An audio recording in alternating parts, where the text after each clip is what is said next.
अक्सर मन्निया गया ना कि कलाकार भुखा मरदा है। क्यों भुखा मर रहा है? सब तो वड्डी कला उहदे कोले है।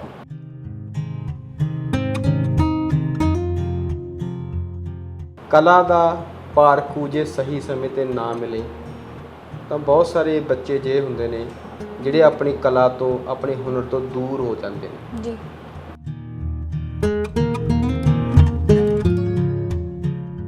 आर्ट है, पोइट्री है, इस तो इलावा वधिया चीज़ किते हो नहीं सकती। तुसी अपने मन की गल कह सकते हो जो तुसी कहना चाहते हो। टीचर पढ़ा रही है और मैं उसका पोर्ट्रेट बना रही हूँ पीछे बैठ के। मैंने नहीं पता वो की कह रही है।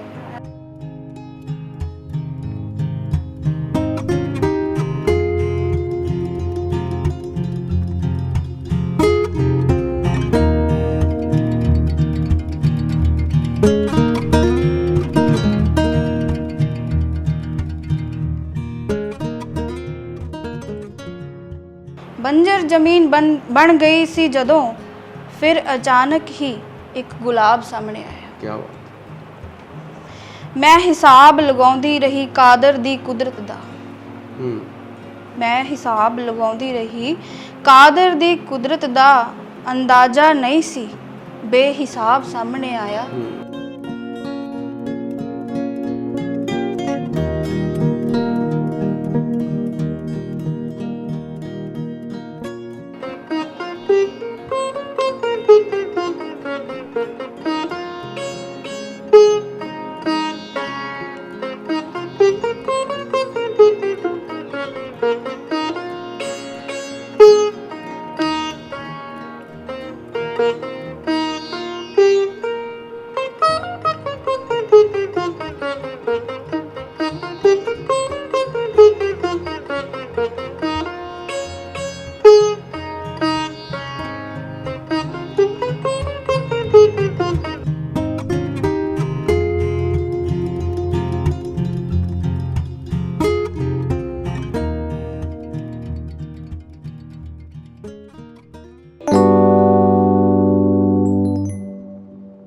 ਕੁੜੀ ਗਜ਼ਲ ਵਰਗੀ ਕੁਦਰਤ ਨਾਲ ਗੱਲਾਂ ਕਰਦੀ ਹੈ। ਇੱਕ ਕੁੜੀ ਗਜ਼ਲ ਵਰਗੀ ਕੁਦਰਤ ਨਾਲ ਗੱਲਾਂ ਕਰਦੀ ਹੈ। ਰੰਗਾਂ ਤੇ ਬੁਰਸ਼ਾਂ ਨਾਲ ਜ਼ਿੰਦਗੀ 'ਚ ਰੰਗ ਭਰਦੀ ਹੈ। ਰੰਗਾਂ ਤੇ ਬੁਰਸ਼ਾਂ ਨਾਲ ਜ਼ਿੰਦਗੀ 'ਚ ਰੰਗ ਭਰਦੀ ਹੈ। ਸਤਿ ਸ਼੍ਰੀ ਅਕਾਲ, ਮੈਂ ਸੁੱਖੀ ਮੰਗਾਣੀਆਂ, ਤੁਸੀਂ ਵੇਖ ਰਹੇ ਹੋ ਸਰਲੇਖ। ਮੋਗਾ ਜ਼ਿਲ੍ਹੇ ਦੇ ਬਾਘਾ ਪੁਰਾਣਾ ਦੇ ਵਿੱਚ ਅਮਨਜੋਤ ਨੂੰ ਤੁਹਾਡੇ ਰੂਬਰੂ ਕਰਾਉਣ ਜਾ ਰਹੇ ਹਾਂ। ਅਮਨਜੋਤ ਕਲਾ ਦੇ ਨਾਲ ਸਾਹਿਤ ਸੰਗੀਤ ਨਾਲ ਮੁਹੱਬਤ ਕਰਦੀ ਹੈ ਤੇ ਜਦੋਂ ਆਪਣੇ ਹੁਨਰ ਨਾਲ ਆਪਣੀ ਕਲਾ ਨਾਲ ਆਪਣੇ ਸ਼ੌਂਕ ਨਾਲ ਮੁਹੱਬਤ ਹੋ ਜਾਵੇ ਤਾਂ ਸੁਭਾਵਿਕ ਹੈ ਕਿ ਦੁਨੀਆ ਮਨਾ ਮੋਹੀ ਮੁਹੱਬਤ ਬਖਸ਼ਦੀ ਹੈ। ਅਮਨ, ਸਵਾਗਤ ਹੈ ਸਰਲੇਖ ਚੈਨਲ ਤੇ। बहुत बहुत धन्यवाद। ਅਮਨ, ਬੜਾ ਨਾਮ ਸੁਣਿਆ ਹੈ। ਇਹੀ ਜਾਣਨਾ ਚਾਹਾਂਗੇ ਕਿ ਅਮਨਜੋਤ ਦੇ ਨਾਲ ਜਿਹੜਾ ਸ਼ਬਦ ਨਿਡਰ ਲੱਗਿਆ ਹੋਇਆ ਹੈ, ਅਮਨਜੋਤ ਨਿਡਰ, ਇਹ ਦਲੇਰ ਹੈ ਜਾਂ ਕੋਈ ਹੋਰ ਰਾਜ ਹੈ ਇਹਦਾ? शाब्दिक मीनिंग तो दलेरी है और राज दे पिछे यही है कि साडे समाज ने कुड़ियां नू बहुत ही कोमल भोलियां ते नाजुक मासूम ये सारे जिहड़े शब्द लैके असी सोचते हाँ कि कुड़ी होगी कोई, बट मेरे डैडी ने मैनू उस तरह नहीं देखा। उन्होंने मैनू निडर रूप च देखा तो उन्होंने मैनू ये तखल्लस दिता है निडर। पेंटिंग करदी है जी, पोर्ट्रेट बनाउणी है, पहला पेंटिंग बनाउणी शुरू की जब उस तो पहला साहित्य नाल जुड़ी? दोनों चीज़ां इकट्ठियां ही सीगियां क्योंकि साहित्य मेरे परिवार दे विच है।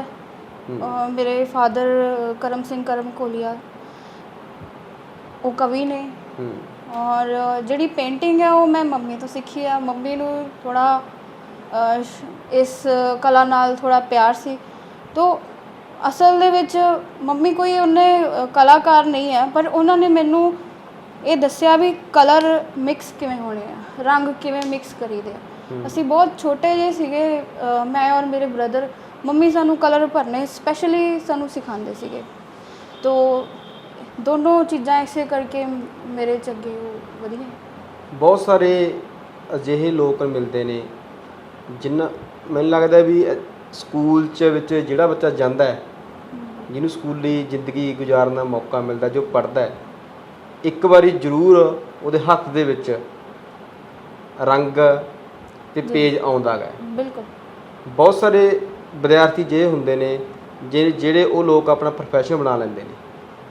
ਇਹ ਕੀ ਕਾਰਨ ਮੰਨਦੇ ਹੋ ਕਿ ਬਹੁਤ ਸਾਰੇ ਚੰਗੇ ਕਲਾਕਾਰ, ਚੰਗੇ ਆਰਟਿਸਟ ਗੁੰਮਨਾਮ ਹੋ ਜਾਂਦੇ ਨੇ?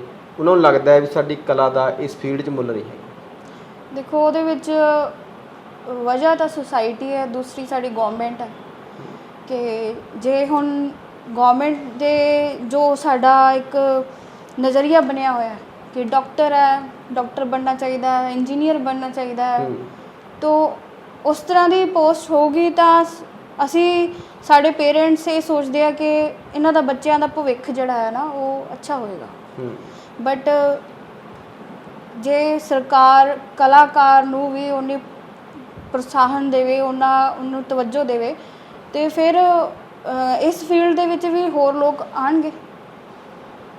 ਕਿਉਂਕਿ ਇਹ ਅਕਸਰ ਮੰਨਿਆ ਗਿਆ ਨਾ ਕਿ ਕਲਾਕਾਰ ਭੁੱਖਾ ਮਰਦਾ ਹੈ। ਕਿਉਂ ਭੁੱਖਾ ਮਰ ਰਿਹਾ? ਸਭ ਤੋਂ ਵੱਡੀ ਕਲਾ ਉਹਦੇ ਕੋਲ ਹੈ, ਠੀਕ ਹੈ ਨਾ। ਔਰ ਜਿਹੜੇ ਬਾਕੀ ਰਟੀ ਰਟਾਈਆਂ ਚੀਜ਼ਾਂ ਨੇ, ਜੋ ਦੂਸਰੇ ਸਬਜੈਕਟ ਨੇ ਜਾਂ ਹੋਰ, ਠੀਕ ਹੈ, ਉਹ ਕੁਛ ਸਾਇੰਸ ਦੇ ਵਿੱਚ ਇਨਵੈਂਸ਼ਨ ਵੀ ਹੁੰਦੀ ਆ, ਡਿਸਕਵਰੀਜ਼ ਕਰਦੇ ਲੋਕੀ, ਬਟ ਉਸ ਲੈਵਲ ਤੱਕ ਪਹੁੰਚਣਾ ਉਹ ਇੱਕ ਅਲੱਗ ਫੀਲਡ ਹੈ।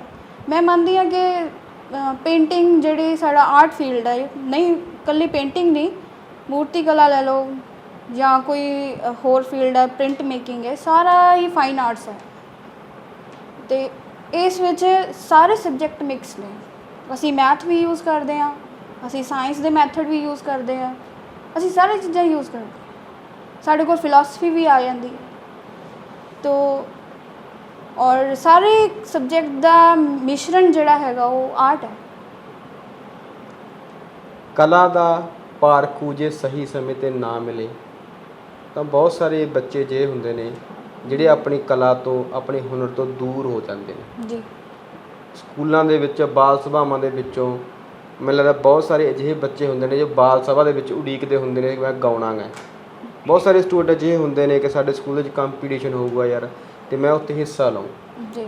ਅਮਨ ਦੇ ਹਿੱਸੇ ਕਲਾ ਦਾ ਪਾਰਖੂ ਕੌਣ ਆਇਆ? ਮੇਰੇ ਮੰਮੀ ਡੈਡੀ। ਜੇ ਉਹਨਾਂ ਦੀ ਸਪੋਰਟ ਨਹੀਂ ਹੁੰਦੀ ਤਾਂ ਮੈਂ ਜੋ ਕੁਛ ਅੱਜ ਕ੍ਰੀਏਟ ਕੀਤਾ ਹੈ ਤੇ ਮੈਂ ਨਹੀਂ ਕਰ ਸਕਦੀ। ਕਿਉਂਕਿ ਚਲੋ ਹਰ ਇੱਕ ਦੇ ਜ਼ਿੰਦਗੀ ਦੇ ਵਿੱਚ ਮੁਸੀਬਤਾਂ ਆਉਂਦੀਆਂ, ਪ੍ਰੋਬਲਮਸ ਆਉਂਦੀਆਂ ਨੇ, ਬਟ ਜੋ ਅਸੀਂ ਫੇਸ ਕਰ ਰਹੇ ਹਾਂ, ਬੱਚਾ ਹੈ ਛੋਟਾ, ਉਹਨੂੰ ਜਿੰਨਾ ਚਿਰ ਮੋਟੀਵੇਟ ਹੱਲਾਸ਼ੇਰੀ ਨਹੀਂ ਮਿਲੂਗੀ। ਹੁਣ ਅੱਜ ਮੇਰੇ ਸਟੂਡੈਂਟਸ ਨੇ ਜਿਨ੍ਹਾਂ ਨੂੰ ਮੈਂ ਟੀਚ ਕਰਦੀ ਹਾਂ, ਉਹਨਾਂ ਨੂੰ ਬੱਚੇ, ਮੈਨੂੰ ਪਤਾ ਕਿ ਉਹ ਐਸਥੈਟਿਕਲੀ ਠੀਕ ਨਹੀਂ ਬਣਾ ਰਹੇ, ਉਹ ਮੇਰੇ ਵਰਗਾ ਅੱਜ ਤੱਕ ਬਣਾ ਨਹੀਂ ਸਕਦੇ, ਉਹ ਬਹੁਤ ਛੋਟੇ ਨੇ, ਬਟ ਮੈਂ ਉਹਨਾਂ ਨੂੰ ਹੱਲਾਸ਼ੇਰੀ ਦਿੰਦੀ ਹਾਂ ਕਿ ਬੱਚੇ ਬਹੁਤ ਅੱਛਾ ਬਣਾਇਆ, ਵੈਰੀ ਗੁੱਡ। वो इतने खुश हो जाते हैं अगले दिन, मैम फोन आज क्या बनाए हैं, आज हम क्या बनाए, तो इन एक्साइटमेंट नाल आते बच्चे।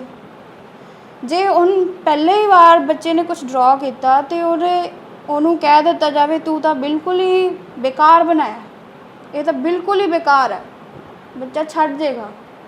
बेशक वो आर्ट की कला होगी ना, छड़ देगा, वो अंदर वो दिल में सट लगेगी। तो ये जो कला है ना, ये इमोशनल ਬੰਦਿਆਂ ਦੀ ਕਲਾ ਹੈ, ਅਤੇ ਤੁਹਾਡੇ ਕੋਲ ਜੇ ਇਮੋਸ਼ਨਸ ਹੈਗੇ ਆ ਤਾਂ ਫਿਰ ਤੁਸੀਂ ਇਸ ਕਲਾ ਨੂੰ ਸਮਝ ਸਕਦੇ ਹੋ। ਅਤੇ ਉਹ ਆਪਣੇ ਇਮੋਸ਼ਨਸ ਨੂੰ ਅਸੀਂ ਪੇਂਟਿੰਗ 'ਚ ਲੈ ਕੇ ਆਉਂਦੇ ਹਾਂ, ਔਰ ਦੂਸਰਿਆਂ ਦੇ ਇਮੋਸ਼ਨਸ ਨੂੰ ਵੀ ਸਮਝਣਾ, ਇਹ ਵੀ ਇੱਕ ਕਲਾ। ਤੋ ਅਗਰ ਬੱਚਿਆਂ ਨੂੰ ਉਸ ਤਰੀਕੇ ਨਾਲ ਟੀਚਰ ਮਿਲਣ ਜਿਹੜੇ ਕਿ ਉਹਨਾਂ ਨੂੰ ਮੋਟੀਵੇਟ ਕਰਨ, ਕਿ ਹੱਲਾਸ਼ੇਰੀ ਦੇਣ, ਜੇ ਹੱਲਾਸ਼ੇਰੀ ਤੋਂ ਬਿਨਾਂ ਤਾਂ ਮੇਰੇ ਖਿਆਲ ਦੇ ਵਿੱਚ ਇਸ ਤੋਂ ਅੱਗੇ ਪਾਰ ਨਹੀਂ ਪਾਇਆ ਜਾ ਸਕਦਾ। ਪੇਂਟਿੰਗ ਆਰਟਿਸਟ ਦੇ ਜੇ ਕਲਾਕਾਰ ਹੈ, ਤੁਸੀਂ ਆਰਟਿਸਟ ਹੋ, ਹਾਂਜੀ, ਕੀ ਮੰਨਦੇ ਹੋ ਕਿਤਾਬਾਂ ਦਾ ਆਮ ਜ਼ਿੰਦਗੀ ਦੇ ਵਿੱਚ ਤੁਹਾਡੇ ਆਲੇ ਦੁਆਲੇ ਬੁੱਕਸ ਪਈਆਂ ਨੇ, ਤੂੰ ਖੁਦ ਗਜ਼ਲ ਲਿਖਦੀ ਹੋ ਜੀ ਜੀ।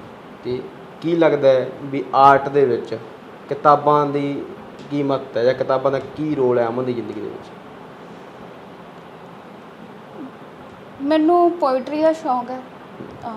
ਮੈਨੂੰ ਗਜ਼ਲਾਂ ਪੜ੍ਹਨੀਆਂ ਔਰ ਕਿਸੇ ਵੀ ਤਰ੍ਹਾਂ ਦੀ ਪੋਇਟਰੀ ਮੈਨੂੰ ਅੱਛੀ ਲੱਗਦੀ ਹੈ, ਕਿਉਂਕਿ ਉਹ ਤੁਹਾਡੀਆਂ ਭਾਵਨਾਵਾਂ ਨੂੰ ਖੁੱਲ੍ਹ ਕੇ ਬਿਆਨ ਕਰਦੇ, ਜਿਹੜੀਆਂ ਅਸੀਂ ਆਪਾਂ ਗੱਲਾਂ ਆਪਸ ਵਿੱਚ ਇੱਕ ਦੂਜੇ ਨੂੰ ਸਾਂਝੀਆਂ ਨਹੀਂ ਕਰ ਸਕਦੇ, ਸਿੱਧਾ ਡਾਇਰੈਕਟਲੀ ਨਹੀਂ ਬੋਲ ਸਕਦੇ, ਉਹ ਤੁਸੀਂ ਕਵਿਤਾ 'ਚ ਲਿਖ ਦਿੰਦੇ ਹੋ।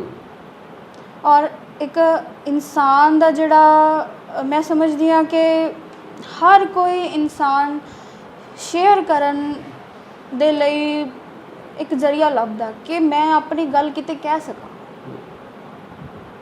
ਤਾਂ ਮੈਨੂੰ ਲੱਗਦਾ ਕਿ ਆਰਟ ਹੈ, ਪੋਇਟਰੀ ਹੈ, ਇਸ ਤੋਂ ਇਲਾਵਾ ਵਧੀਆ ਚੀਜ਼ ਕਿਤੇ ਹੋ ਨਹੀਂ ਸਕਦੀ। ਤੁਸੀਂ ਆਪਣੇ ਮਨ ਦੀ ਗੱਲ ਕਹਿ ਸਕਦੇ ਹੋ, ਜੋ ਤੁਸੀਂ ਕਹਿਣਾ ਚਾਹੁੰਦੇ ਹੋ। ਕਿਉਂਕਿ ਅਗਰ ਮੈਂ ਕਿਸੇ ਪਰਸਨ ਕੋਲ ਜਾ ਕੇ ਗੱਲ ਕਹਿੰਦੀ ਹਾਂ, ਕੋਈ ਵੀ ਜੋ ਮੈਂ ਕਹਿਣਾ ਚਾਹੁੰਦੀ ਹਾਂ, ਉਹ ਵਿੱਚ ਆਪਣਾ ਓਪੀਨੀਅਨ ਐਡ ਕਰੇਗਾ।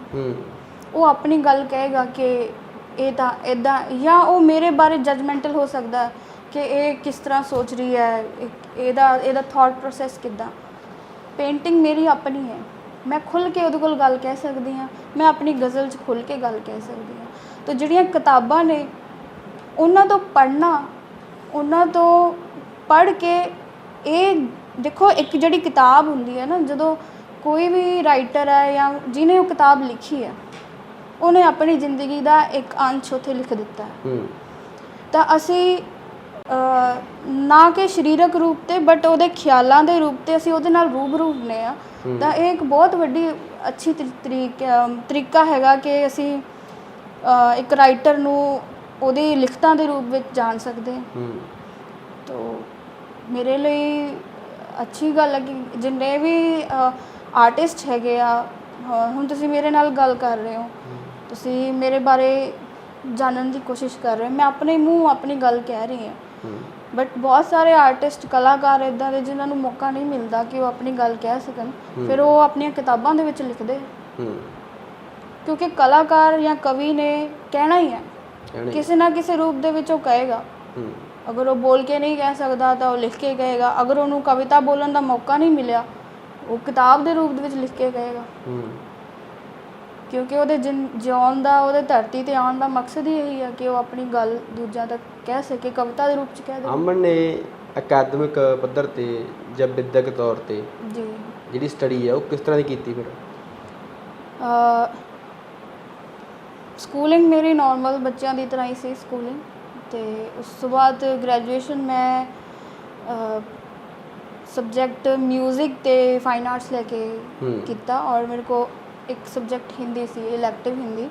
ਤਿੰਨੋਂ ਸਬਜੈਕਟ ਮੇਰੇ ਲਈ ਫਿਊਚਰ ਦੇ ਵਿੱਚ ਵਰਦੀ ਰਹੇ ਨੇ, ਕਿਉਂਕਿ ਫਾਈਨ ਆਰਟਸ ਦੀ ਮੈਂ MA ਕੀਤੀ ਗਵਰਨਮੈਂਟ ਕਾਲਜ ਹੁਸ਼ਿਆਰਪੁਰ ਤੋਂ। ਔਰ ਫਾਈਨ ਆਰਟਸ ਮੇਰੀ ਜ਼ਿੰਦਗੀ ਦਾ ਮੈਂ ਕਹਿ ਸਕਦੀ ਹਾਂ ਪਹਿਲਾ ਪਿਆਰ ਹੈ। ਔਰ ਉਸ ਤੋਂ ਬਾਅਦ ਮਿਊਜ਼ਿਕ ਦੇ ਵਿੱਚ ਮੇਰੇ ਕੋਲ ਸਿਤਾਰ, ਔਰ ਸਿਤਾਰ ਮੇਰਾ ਗੈਪ ਹੋ ਗਿਆ ਸੀ ਕਾਫੀ, ਜਿੱਦਾਂ ਕਾਲਜ ਤੋਂ ਬਾਅਦ ਗ੍ਰੈਜੂਏਸ਼ਨ 'ਚ ਮੇਰੇ ਕੋਲ ਸਿਤਾਰ ਸੀ, ਅਤੇ ਕਾਫੀ ਲੰਬਾ ਗੈਪ, ਤਕਰੀਬਨ 10 ਸਾਲਾਂ ਦਾ ਗੈਪ ਹੋ ਗਿਆ, ਮੈਂ ਸਿਤਾਰ ਨੂੰ ਹੱਥ ਨਹੀਂ ਲਗਾਇਆ। ਬਟ ਪਿਛਲੇ ਕੁਝ ਸਮੇਂ ਤੋਂ ਮੈਂ ਦੁਬਾਰਾ ਸਟਾਰਟ ਕੀਤਾ, ਲਰਨ ਕਰਨਾ ਸ਼ੁਰੂ ਕੀਤਾ। ਤੋ ਮੇਰੇ ਉਸਤਾਦ ਜੀ ਨੇ ਸ਼੍ਰੀ ਦੇਬੋਜੋਤੀ ਗੁਪਤਾ ਜੀ, ਅਤੇ ਉਹਨਾਂ ਤੋਂ ਮੈਂ ਸਿੱਖ ਰਹੀ ਹਾਂ। ਉਹ ਕਿੱਥੋਂ ਨੇ? ਉਹ ਬੰਬਈ ਤੋਂ।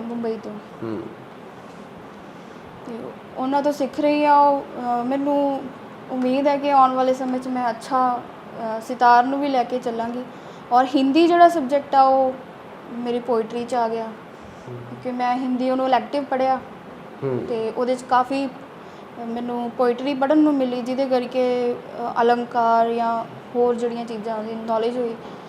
ਤਾਂ ਔਰ ਪੋਇਟਰੀ ਦੇ ਲਈ ਮੈਨੂੰ ਉਹ ਹੈਲਪਫੁਲ ਹੋਇਆ। ਹੁਣ ਪੋਸਟ ਗ੍ਰੈਜੂਏਟ ਕੀਤੀ ਫਾਈਨ ਆਰਟ ਦੇ ਵਿੱਚ, ਹਰੇਕ ਨੌਜਵਾਨ ਮੁੰਡਾ ਕੁੜੀ ਇਹੀ ਸੋਚਦਾ ਹੁੰਦਾ ਹੈ ਕਿ ਮੈਨੂੰ ਆਪਣੇ ਸਟੱਡੀ ਬੇਸ 'ਤੇ ਨੌਕਰੀ ਮਿਲ ਜੇ। ਨੌਕਰੀ ਖਾਤਰ ਪੜ੍ਹੀ ਜਾਂ ਇਹ ਸੋਚਦੀ ਹੈ ਵੀ ਮੈਂ ਆਪਦਾ ਜਿਹੜਾ ਸ਼ੌਂਕ ਹੈ ਇਸ ਨੂੰ ਹੀ ਇੱਕ ਕਿੱਤਾ ਬਣਾ ਕੇ, ਪ੍ਰੋਫੈਸ਼ਨ ਬਣਾ ਕੇ ਰੋਜ਼ੀ ਰੋਟੀ ਦਾ ਸਾਧਨ ਬਣਾਉਣਾ ਹੈ? ਮੈਂ ਤਕਰੀਬਨ +1 'ਚ ਸੀ। ਮੈਨੂੰ ਜਿੱਦਾਂ ਬਾਕੀ ਪੇਰੈਂਟਸ ਚਾਹੁੰਦੇ ਆ ਕਿ ਦੂਸਰੇ ਸਬਜੈਕਟਸ ਲੈ ਕੇ, ਮੈਡੀਕਲ, ਨੋਨ ਮੈਡੀਕਲ, ਤਾਂ ਪਹਿਲਾਂ ਮੈਂ ਨੋਨ ਮੈਡੀਕਲ ਸਬਜੈਕਟ ਲੈਣ ਬਾਰੇ ਸੋਚਿਆ। ਫਿਰ ਮੇਰੇ ਕੋਲ ਮੈਥ, ਇਕਨੋਮਿਕਸ ਮੈਂ ਸਬਜੈਕਟ ਲੈ ਲਿਆ। ਵਿਦਿਨ 2 ਮੰਥ ਮੈਂ ਛੱਡਤਾ। ਫਿਰ ਮੇਰਾ ਸਬਜੈਕਟਸ ਆਏ ਜੀਓਗ੍ਰਾਫੀ, ਹਿਸਟਰੀ, ਆਰਟਸ ਵਿੱਚ। ਔਰ ਮੈਨੂੰ ਪਤਾ ਕਿ ਮੈਂ ਉਹ 1 ਸਾਲ ਕਿੰਨੀ ਮੁਸ਼ਕਿਲ ਨਾਲ ਕੱਢਿਆ। ਮੇਰੇ ਕੋਲ ਫਾਈਨ ਆਰਟਸ ਨਹੀਂ ਸੀ, ਕਿਉਂਕਿ 10th ਤੱਕ ਤਾਂ ਆਲਮੋਸਟ ਸਾਰਿਆਂ ਨੂੰ ਡਰਾਇੰਗ ਹੁੰਦੀ ਹੈ, ਅਤੇ ਉਹ +1 ਦੇ ਵਿੱਚ ਮੇਰੇ ਕੋਲ ਫਾਈਨ ਆਰਟਸ ਹੈ ਨਹੀਂ ਸੀ। ਔਰ ਮੇਰੀ ਸਾਰੀਆਂ ਬੁੱਕਸ ਦੇ ਉੱਤੇ ਕਿਤੇ ਨਾ ਕਿਤੇ ਫਲਾਵਰ ਬਣਿਆ, ਅੱਖ ਬਣੀ ਹੈ, ਟੀਚਰ ਪੜ੍ਹਾ ਰਹੀ ਆ ਔਰ ਮੈਂ ਉਹਦਾ ਪੋਰਟਰੇਟ ਬਣਾ ਰਹੀ ਹਾਂ ਪਿੱਛੇ ਬੈਠ ਕੇ। ਮੈਨੂੰ ਨਹੀਂ ਪਤਾ ਉਹ ਕੀ ਕਹਿ ਰਹੀ ਹੈ। ਔਰ ਜਦੋਂ ਮੰਮੀ ਨੇ ਨੋਟਿਸ ਕੀਤਾ ਕਿ ਤੂੰ ਤਾਂ ਸਾਰੀਆਂ ਬੁੱਕਸ ਖਰਾਬ ਕਰਤੀਆਂ, ਤੂੰ ਸਾਰੇ ਬੁੱਕਸ ਦੇ ਉੱਪਰ ਤੈਨੂੰ ਇੱਕ ਸਕੈਚ ਬੁੱਕ ਲੈ ਦਿੰਦੇ ਆ, ਤਾਂ ਉਹਦੇ 'ਤੇ ਕਰਿਆ ਕਰ, ਤੂੰ ਬੁੱਕਸ ਨਾ ਖਰਾਬ ਕਰਿਆ ਕਰ। ਔਰ ਨੈਕਸਟ ਈਅਰ +2 ਦੇ ਵਿੱਚ ਮੈਨੂੰ ਮਜਬੂਰਨ ਛੱਡਣਾ ਪਿਆ ਸਬਜੈਕਟ। ਅਤੇ ਮੈਨੂੰ ਸਬਜੈਕਟ ਛੱਡ ਕੇ +2 'ਚ ਮੈਂ ਫਾਈਨ ਆਰਟਸ ਲੈ ਲਿਆ। ਔਰ ਜਿਸ ਤੱਕ ਮੈਨੂੰ ਯਾਦ ਆ, ਮੈਂ ਆਪਣੇ ਟੀਚਰ ਨੂੰ ਨਹੀਂ ਦੇਖਿਆ ਕਦੇ ਕਲਾਸ ਦੇ ਵਿੱਚ, ਕਦੇ ਉਹਨਾਂ ਨੇ ਕੁਛ ਦੱਸਿਆ ਹੋਵੇ। ਮੈਂ ਆਪਣੇ ਵੱਲੋਂ ਹੀ ਬਣਾਉਂਦੀ ਹੁੰਦੀ ਸੀ। ਮੈਨੂੰ ਇਹ ਵੀ ਨਹੀਂ ਪਤਾ ਸੀ ਸਿਲੇਬਸ ਕੀ ਆ ਔਰ ਸਿਲੇਬਸ 'ਚ ਕਿੰਨਾ ਕੁਛ ਕਰਨਾ। ਲਾਸਟ ਟਾਈਮ 'ਤੇ ਜਾ ਕੇ ਪਤਾ ਲੱਗਿਆ ਕਿ ਆਹ ਸਿਲੇਬਸ ਆ। ਫਿਰ ਉਹ ਸਾਰਾ ਮਟੀਰੀਅਲ ਤਿਆਰ ਕੀਤਾ। ਮੈਨੂੰ ਬੜਾ ਸ਼ੌਂਕ ਸੀ ਪੇਂਟਿੰਗ ਦਾ। ਔਰ ਉਸ ਤੋਂ ਬਾਅਦ ਮੈਂ ਇਹੀ ਸੋਚਿਆ ਕਿ ਮੈਨੂੰ ਆਪਣੇ ਆਪ ਨੂੰ ਅੰਦਰ ਅੱਜ ਤੱਕ ਵੀ ਇਹ ਮਹਿਸੂਸ ਹੁੰਦਾ ਕਿ ਮੈਂ ਪੇਂਟਿੰਗ ਲਈ ਹਾਂ। ਪੇਂਟਿੰਗ ਲਈ ਮੇਰੀ ਜਿਹੜਾ ਇਸ ਜੀਵਨ ਦਾ ਜਿਹੜਾ ਮਕਸਦ ਕਹਿ ਸਕਦੇ ਹਾਂ, ਜਿਵੇਂ ਵੈਸੇ ਤਾਂ ਮੇਨ ਮਕਸਦ ਤਾਂ ਇਨਸਾਨ ਦਾ ਕੁਛ ਹੋਰ ਹੁੰਦਾ, ਪਰਮਾਤਮਾ ਨੂੰ ਪਾਉਣਾ, ਉਹ ਮੰਨਿਆ ਜਾਂਦਾ। ਬਟ ਮੇਰਾ ਜਿਹੜਾ ਕੰਮ ਹੈਗਾ, ਵਰਕ ਏਰੀਆ, ਉਹ ਆਰਟ ਹੈ। ਮੈਂ ਇਸ ਤੋਂ ਇੱਧਰ ਉੱਧਰ ਨਹੀਂ ਹੋ ਸਕਦੀ। ਮੈਂ ਬਿਲਕੁਲ ਫੋਕਸਡ ਹਾਂ ਔਰ ਮੈਂ ਪੇਂਟਿੰਗ 'ਤੇ ਹੀ ਕੰਮ ਕਰਨਾ। ਜਿੱਥੋਂ ਕਿਤੇ ਮੈਨੂੰ ਇਹਦੇ ਨਾਲੋਂ ਥੋੜ੍ਹਾ ਜਿਹਾ ਦੂਰੀ, ਜਿਵੇਂ ਹਾਲਾਤਾਂ ਦੇ ਤੌਰ 'ਤੇ ਜਾਂ ਕਿਸੇ ਵੀ ਵਜ੍ਹਾ ਕਰਕੇ ਥੋੜ੍ਹੀ ਜਿਹੀ ਦੂਰੀ ਹੁੰਦੀ ਆ, ਅਤੇ ਮੈਂ ਬੌਖਲਾ ਜਾਂਦੀ ਹਾਂ ਕਿ ਨਹੀਂ, ਮੈਂ ਕਿਉਂ ਨਹੀਂ ਕਰ ਪਾ ਰਹੀ ਹਾਂ। ਮੈਂ ਪੇਂਟਿੰਗ ਕਰਨੀ, ਮੈਨੂੰ ਟਾਈਮ ਨਹੀਂ ਮਿਲ ਰਿਹਾ, ਮੈਂ ਕਰਨੀ ਹੈ ਪੇਂਟਿੰਗ। ਕਿਉਂਕਿ ਇਹ ਪੇਂਟਿੰਗ ਨਾ ਮੇਰੇ ਲਈ ਜਿਵੇਂ ਆਮ ਇਨਸਾਨ ਲਈ ਖਾਣਾ ਪੀਣਾ, ਸੌਣਾ, ਨਹਾਉਣਾ ਧੋਣਾ, ਮੇਰੇ ਲਈ ਇੱਕ ਐਡ ਹੈ ਪੇਂਟਿੰਗ। ਮੈਂ ਪੇਂਟਿੰਗ ਤੋਂ ਬਿਨਾਂ ਨਹੀਂ ਰਹਿ ਸਕਦੀ ਜੀ। ਤਾਂ ਹੁਣ ਇਹਦੇ ਜ਼ਰੀਏ ਮੈਨੂੰ ਅੱਗੇ ਨੌਕਰੀ ਮਿਲਦੀ ਹੈ ਜਾਂ ਨਹੀਂ ਮਿਲਦੀ ਹੈ, ਕੀ ਕੰਸਰਨ ਆ ਉਹਦਾ ਨੌਕਰੀ ਦੇ ਨਾਲ, ਮੈਂ ਉਹਨੂੰ ਕਦੇ ਵੀ ਨਹੀਂ ਸੋਚਿਆ। ਹਾਂ, ਬਟ ਇਹ ਹੈ ਕਿ ਮੇਰੀਆਂ ਪੇਂਟਿੰਗਸ ਸੇਲ ਹੁੰਦੀਆਂ ਨੇ, ਕੁਛ ਆਰਡਰਸ ਆ ਜਾਂਦੇ ਆ, ਕੰਮ ਸੇਲ ਹੋ ਜਾਂਦੇ ਆ। ਬਾਹਰ ਵੀ ਮੈਂ ਭੇਜੀਆਂ ਨੇ ਪੇਂਟਿੰਗਸ, ਕੁਛ USA ਵੀ ਮੇਰੇ ਕਲਾਇੰਟਸ ਹੈਗੇ ਆ। ਤਾਂ ਮੈਨੂੰ ਖੁਸ਼ੀ ਹੁੰਦੀ ਆ ਅਗਰ ਕਿਸੇ ਨੂੰ ਮੇਰਾ ਆਰਟ ਪਸੰਦ ਆਉਂਦਾ ਅਤੇ ਉਹ ਲੈਣਾ ਚਾਹੁੰਦਾ, ਤਾਂ ਮੈਨੂੰ ਬੜੀ ਖੁਸ਼ੀ ਹੁੰਦੀ ਹੈ, ਕਿਉਂਕਿ ਉਹ ਇੱਕ ਤਰੀਕੇ ਦੀ ਮੈਨੂੰ ਹੱਲਾਸ਼ੇਰੀ ਹੈ। ਜਿਵੇਂ ਛੋਟੇ ਬੱਚੇ ਨੂੰ ਆਪਾਂ ਕਹਿ ਦਿੰਦੇ ਹਾਂ ਕਿ ਬਹੁਤ ਅੱਛਾ ਬਣਾਇਆ ਬੱਚੇ, ਅਤੇ ਕੋਈ ਆ ਕੇ ਮੇਰਾ ਆਰਟ ਨੂੰ ਪਸੰਦ ਕਰਦਾ ਅਤੇ ਬਾਏ ਕਰਨਾ ਚਾਹੁੰਦਾ, ਤਾਂ ਉਹ ਮੇਰੇ ਲਈ ਹੱਲਾਸ਼ੇਰੀ, ਮੈਨੂੰ ਬਹੁਤ ਅੱਛਾ ਲੱਗਦਾ। ਤੋ ਮੈਂ ਕਹਿੰਦੀ ਹਾਂ ਕਿ ਇਹ ਸਾਧਨਾ, ਅਤੇ ਮੈਂ ਇਹ ਸਾਧਨਾ 'ਚ ਲੱਗੀ ਹੋਈ ਹਾਂ। ਇਹ ਸਿਸਟਮ ਨੇ, ਇਹਨਾਂ ਗੰਦੀਆਂ ਸਰਕਾਰਾਂ ਨੇ ਕੀ ਕੀਤਾ ਹੈ, ਐਜੂਕੇਸ਼ਨ ਸਿਸਟਮ ਦੇ ਵਿੱਚ ਜਿਹੜਾ ਡਰਾਇੰਗ ਦਾ ਵਿਸ਼ਾ ਹੈ, ਹਾਂਜੀ, ਉਹ ਮਨਫੀ ਕਰ ਦਿੱਤਾ ਹੈ, ਕੱਢ ਦਿੱਤਾ ਹੈ ਜਾਂ ਕੱਢਣ ਜਾ ਰਹੇ ਨੇ। ਬਹੁਤ ਵੱਡੇ ਪੱਧਰ 'ਤੇ ਜਿਹੜੇ ਮੈਂ ਪਹਿਲਾਂ ਹੀ ਗੱਲ ਕਰਕੇ ਆ ਵੀ ਹਜ਼ਾਰਾਂ ਵਿਦਿਆਰਥੀ ਨੇ ਜਿਨ੍ਹਾਂ ਨੇ ਫਾਈਨ ਆਰਟ ਦੀ MA ਕੀਤੀ, 90 ਵਰਗੀਆਂ ਡਾਈਟਸ ਦੇ ਵਿੱਚੋਂ, ਉਹਨਾਂ ਕਾਲਜਾਂ, ਸਰਕਾਰੀ ਕਾਲਜਾਂ ਦੇ ਵਿੱਚੋਂ ਡਰਾਇੰਗ ਟੀਚਰ ਦਾ ਕੋਰਸ ਕੀਤਾ। ਬਹੁਤ ਚੰਗੀ ਉਹ ਡਰਾਇੰਗ ਕਰਦੇ ਸੀ। ਉਹਨਾਂ ਨੂੰ, ਸਰਕਾਰਾਂ ਨੂੰ ਤੁਸੀਂ ਕੀ ਕਹਿਣਾ ਚਾਹੋਗੇ? ਮੈਨੂੰ ਲੱਗਦਾ ਵੀ ਉਹ ਆਰਟ ਵਾਲੇ ਪਾਸੇ ਧਿਆਨ ਨਹੀਂ ਦੇ ਰਹੇ ਹੈਗੇ। ਨਹੀਂ, ਉਹ ਤਾਂ ਮੈਂ ਪਹਿਲਾਂ ਹੀ ਕਿਹਾ ਕਿ ਆਰਟ ਵੱਲ ਗੌਰਮੈਂਟ ਦਾ ਕੋਈ ਧਿਆਨ ਨਹੀਂ ਹੈ। ਜੇ ਹੁੰਦਾ ਤਾਂ ਮੈਨੂੰ ਲੱਗਦਾ ਕਿ ਹੁਣ ਤੁਸੀਂ ਕਿੰਨੇ ਪੂਰਾ, ਮੈਨੂੰ ਲੱਗਦਾ ਬਾਗੀ ਪੁਰਾਣੇ 'ਚ ਕੋਈ ਨਹੀਂ ਹੋਣਾ ਜਿਹੜਾ, ਕੋਈ ਮੇਲ ਵੀ ਨਹੀਂ ਹੋਣਾ ਜਿਹੜਾ ਇਸ ਤਰ੍ਹਾਂ ਦਾ ਆਰਟ ਕਰਦਾ ਹੋਊਗਾ। ਕੁੜੀਆਂ ਤਾਂ ਬਹੁਤ ਘੱਟ ਨੇ। ਤੁਹਾਨੂੰ ਫਾਈਨ ਆਰਟਸ ਦੇ ਵਿੱਚ ਵੀ ਜਿਹੜੇ ਹੈਗੇ ਆ ਮੇਲ ਪਰਸਨ ਆ ਬਹੁਤ ਮਿਲ ਜਾਣਗੇ, ਪੰਜਾਬ 'ਚ ਮਿਲ ਜਾਣਗੇ। ਫੀਮੇਲਸ ਘੱਟ ਨੇ ਕਿਉਂਕਿ ਉਹ ਫਿਰ ਆਪਣੇ ਬਿਜ਼ੀ ਹੋ ਜਾਂਦੀਆਂ, ਜਾਂ ਉਹਨਾਂ ਨੂੰ ਕਿਹਾ ਜਾਂਦਾ ਕਿ ਠੀਕ ਹੈ ਪੜ੍ਹ ਲਿਆ ਨਾ ਤੂੰ, ਫਾਈਨ ਆਰਟਸ ਪੜ੍ਹ ਲਿਆ ਬਸ ਠੀਕ ਹੈ। ਬਠਿੰਡੇ ਤੋਂ ਗੁਰਪ੍ਰੀਤ ਆਰਟਿਸਟ ਹੈ। ਹਾਂਜੀ।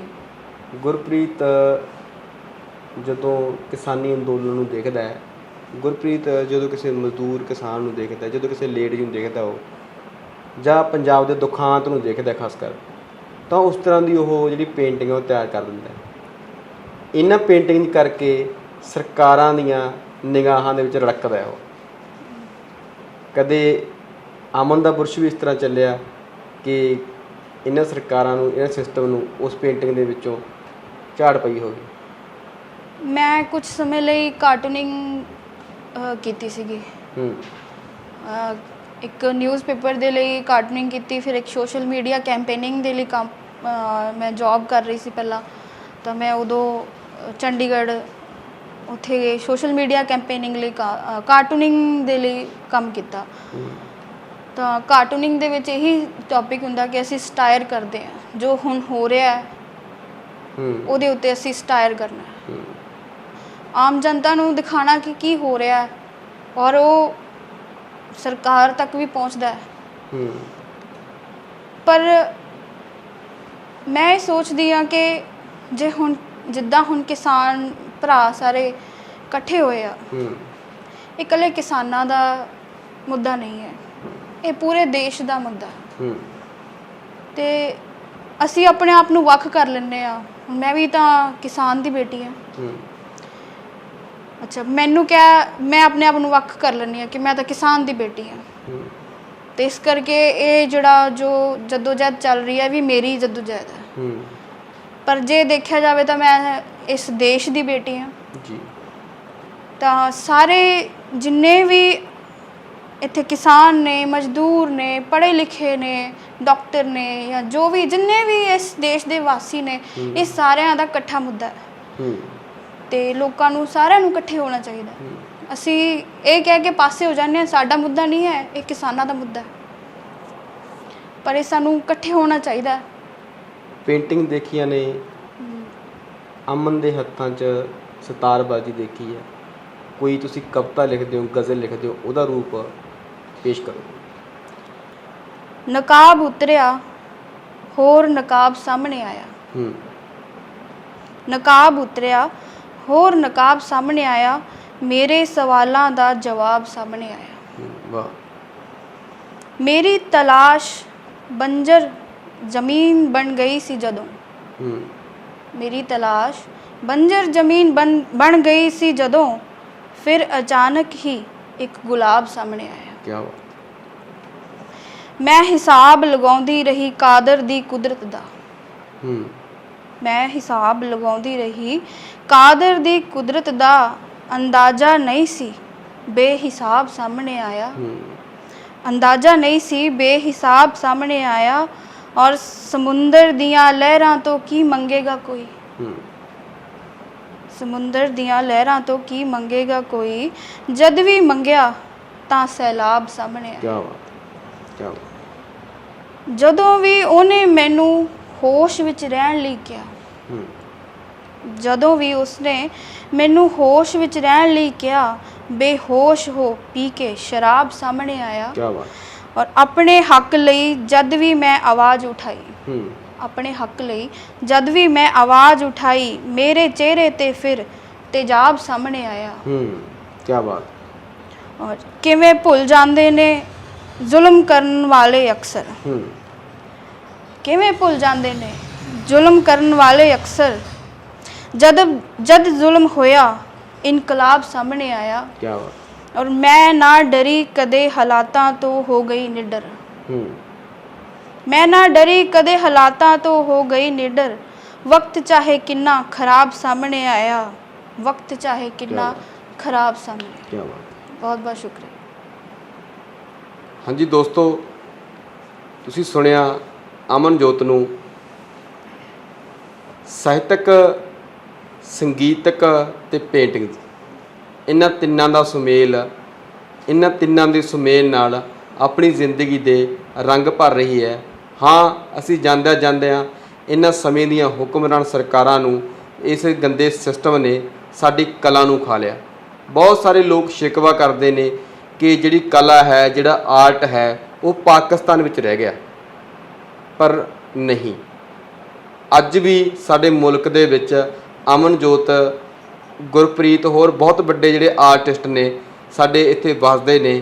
ਪਰ ਸਮੇਂ ਦੀਆਂ ਸਰਕਾਰਾਂ ਜੇ ਇਹਨਾਂ ਦੀ ਮਿਹਨਤ ਦਾ, ਇਹਨਾਂ ਦੀ ਕਲਾ ਦਾ ਮੁੱਲ ਪਾ ਦੇਣ ਤਾਂ ਉਹ ਦਿਨ ਦੂਰ ਨਹੀਂ ਜਦੋਂ ਥੋੜ੍ਹੀ ਥੋੜ੍ਹੀ ਦੂਰੀ 'ਤੇ ਹੀ ਬਹੁਤ ਸਾਰੇ ਜਿਹੜੇ ਆਰਟਿਸਟ ਨੇ ਉਹ ਉੱਭਰ ਕੇ ਸਾਹਮਣੇ ਆਉਣਗੇ।